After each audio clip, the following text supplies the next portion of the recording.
घर में क्या किसी कार्यक्रम शादी विवाह में ही आया करती थी, लेकिन पहली बार इस सामाजिक मंच से आप सभी लोगों को हाथ जोड़कर प्रणाम करती हूँ। आज हम सभी लोग अपने इस क्रांतिकारी गांव, जैसे अभी तीजाराम भैया ने कहा कि ये बहुत क्रांतिकारी गांव है। निरहु भैया, यहाँ पे हर घर में एक मास्टर या एक सरकारी नौकरी करने वाला इंसान है।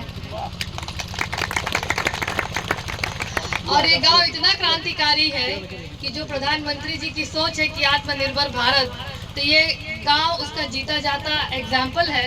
क्योंकि यहाँ हर घर में लोग नौकरी करते हैं और नौकरी करते ही नहीं, नौकरी देने का भी काम करते हैं।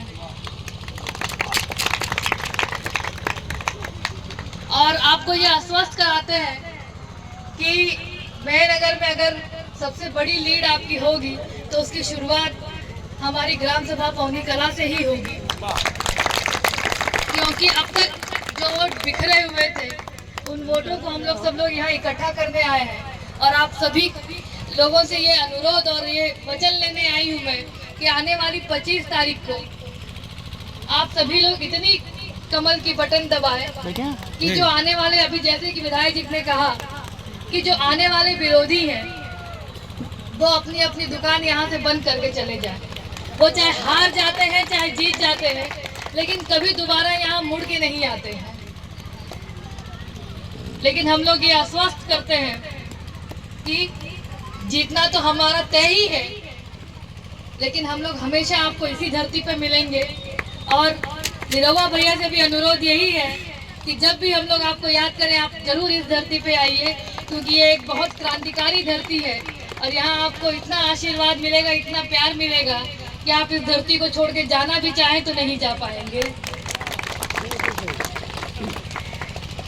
और अभी जैसे तीजाराम भैया ने तो सारे बिंदुओं को रख दिया है, मैं क्यों भारतीय जनता पार्टी ज्वाइन की ये भी बताना चाहूंगी।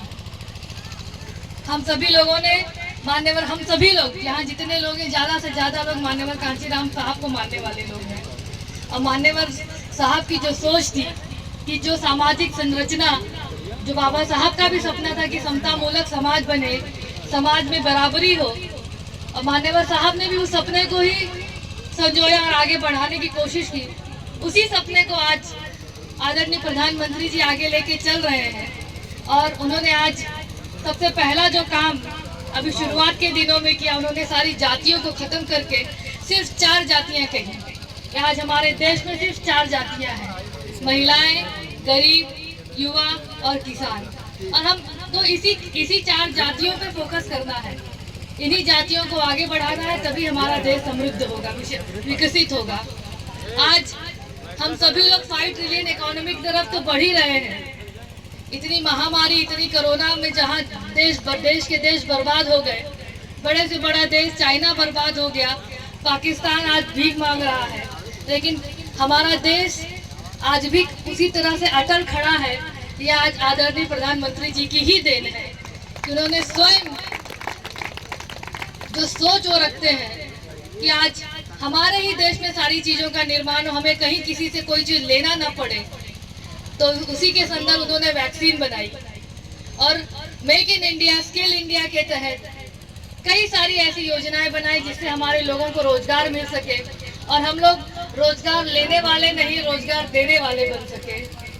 इसी सोच को हम लोग आगे बढ़ाएंगे, तभी आज हम लोग बहुत सीना चौड़ा करके कह सकते हैं कि आज हमारा देश विकसित देश, विकासशील देश नहीं बल्कि विकसित देश की तरफ बढ़ते जा रहा है।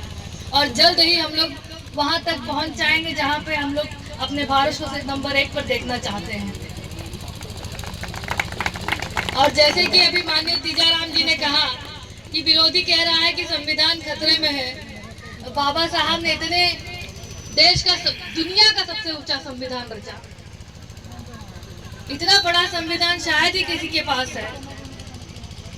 और हर वर्ग, हर जाति, जो कि बाबा साहब इतने परिश्रमों के साथ, उस समय जब बाबा साहब ने शिक्षा ली तो समाज में कितनी असमानता थी, इतना भेदभाव था। लेकिन जब बाबा साहब को संविधान रचने का मौका मिला तो बाबा साहब अपनी सारी तकलीफों को भूलकर हर वर्ग, हर जाति, हर धर्म के लोगों के बारे में सोचकर उन्होंने संविधान में सबके लिए कुछ न कुछ दे के गए हैं। और खास तौर के आज हमारी नारी शक्ति, महिला शक्ति हमारे बीच में बैठी है। उस समय तो ना हम लोगों को पढ़ने कुर्सी पे बैठने का तो हक दूर ही था, पढ़ने लिखने का, धन दौलत रखने का भी हक नहीं था, अधिकार नहीं था हम लोगों के पास। ये बाबा साहब डॉक्टर अंबेडकर की ये ऊंची सोच थी, विकासशील सोच थी कि उन्होंने उस समय महिलाओं को धन रखने का, पढ़ने लिखने का अधिकार वो संविधान में दे के चले गए। और आज उन्हीं की सोच को आदरणीय प्रधानमंत्री जी ने आगे बढ़ाया है। और महिलाएं सिर्फ पढ़ाई लिखाई करके आगे ना बढ़े बल्कि राजनीति में भी अपने कदम को आगे बढ़ाए। इसके तहत उन्होंने 33% आरक्षण देने का काम किया है। क्योंकि एक नारी अगर अपना परिवार चला सकती है, घर चला सकती है, घर की होम मेकर बन सकती है, तो वो देश की राजनीति में भी अपना कदम आगे कर सकती है और एक बेहतर राजनीतिक बनकर देश को और आगे बढ़ाने का काम कर सकती है। बहुत ज़्यादा ना कहते हुए, क्योंकि मुझे पता है निरुमा भैया का बहुत कार्यक्रम लगा हुआ है, मैं आप लोगों के बीच अपनी बात खत्म करने से पहले मंच पर उपस्थित भाजपा के सभी कार्यकारी लोगों को, भाजपा के सभी पदाधिकारियों को, मेरे पितातुल बुजुर्गों को, माताओं बहनों को, प्यारे बच्चों को अपना प्रणाम करते हुए मैं अपनी बात यही खत्म करती हूँ। बहुत बहुत धन्यवाद। जय हिंद।